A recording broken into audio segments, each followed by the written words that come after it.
Hi kids, today is Tuesday and this is going to be your reading video, and I'm going to tell you what you need to do today for reading and for grammar.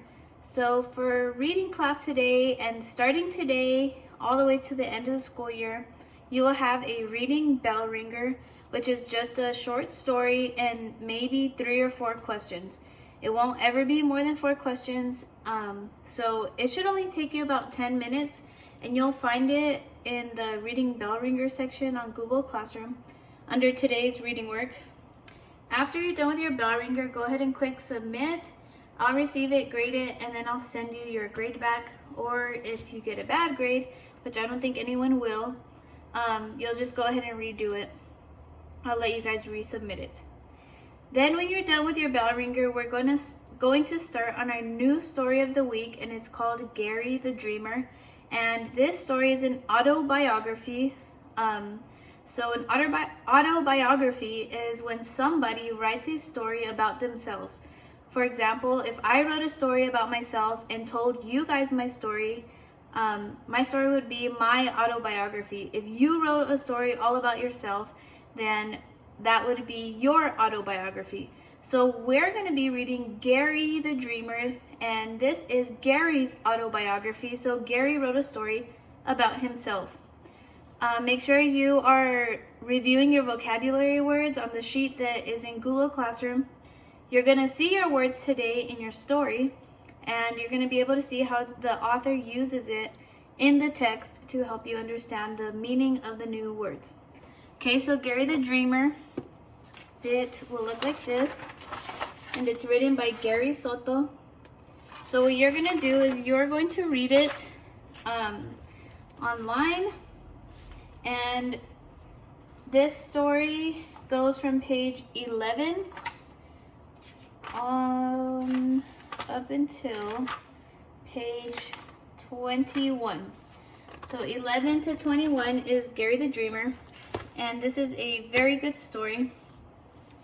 Then when you're done reading your text in your textbook, you're going to answer a couple pages in your reading writing companion.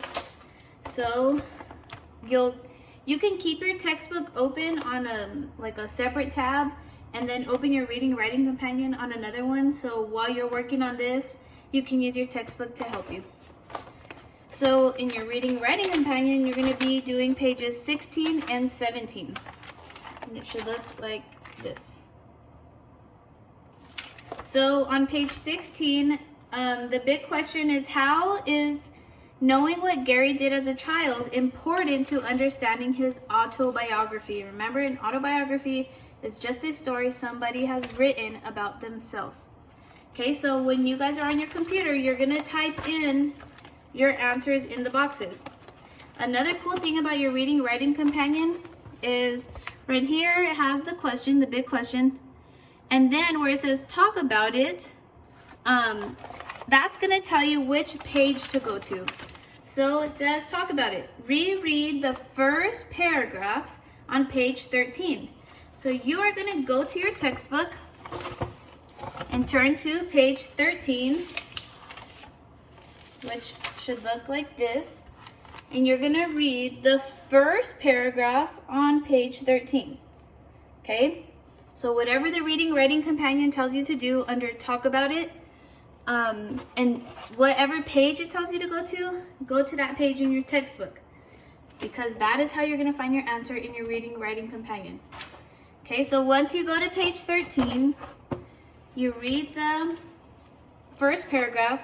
You're going to go ahead and tell me what words and phrases helped you picture in your head how Gary plays with his toys. Okay, so the text evidence is going to be, what exactly does the textbook say? What are the words? Then you're going to tell me, what does it tell? How does it help you picture what it might look like when he's playing? Okay, and then on the bottom, all you're going to do is write, I know Gary's childhood is important because it shows that, and then you'll go ahead and finish the sentence. Then you're going to go to the next page. We're just doing 16 and 17 today. And the next page, the big question says, how does the author help you learn more about his character? So how does the author help you learn more about his character, who is Gary? Okay, so they're just asking you, how does the author write so that you understand and learn about Gary? Then, like I said, under talk about it, it's going to tell you where to go find your answer. So talk about it. Look at pages 14 and 15. So in your textbook, please look at the pages 14 and 15, which will look like this. So 14 is a picture, 15 is the text. So look at pages 14 and 15. Then it says, turn and talk to a partner about what you see and what it tells about Gary. You might not have a partner, you might have your parents there with you at home or your brothers and sisters. If you want them to help you, or maybe you want to tell them, hey, look, I'm reading this really cool story, you're more than welcome to turn and talk to them about it. And you're going to be talking about what you see and what it tells about Gary. Then you're going to write. It says cite text evidence. Text evidence means that you found it in the textbook. How is Gary different from his classmates? Okay, so maybe Gary wears glasses and his classmates don't. That is not the answer. I'm just giving an example. So Gary, you're going to tell me one thing about Gary. He wears glasses. So you're going to type in he wears glasses. Then his classmates. If Gary wears glasses and he's different, so obviously his classmates probably don't wear glasses. So under his classmates, I would write does not wear glasses. And how do I know? And there's two ways you can know things about a text. One way is by looking at the pictures. Okay, pictures help us understand the text even before we read the words. So one way we can know is by looking at the pictures. Maybe I look at the picture and Gary's the only one with glasses. So I can write under how do I know? I looked at the picture. Or I can read the text, and if I found my answer in the text, I would just say I found it in the text.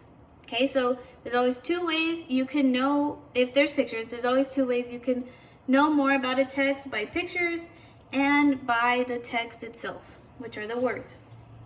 Okay, when you're done filling that box out about how Gary's different from his classmates, fill the boxes out, then you'll write Gary Soto, who is the author because it's an autobiography, helps me know more about his life by, and then you will finish that sentence.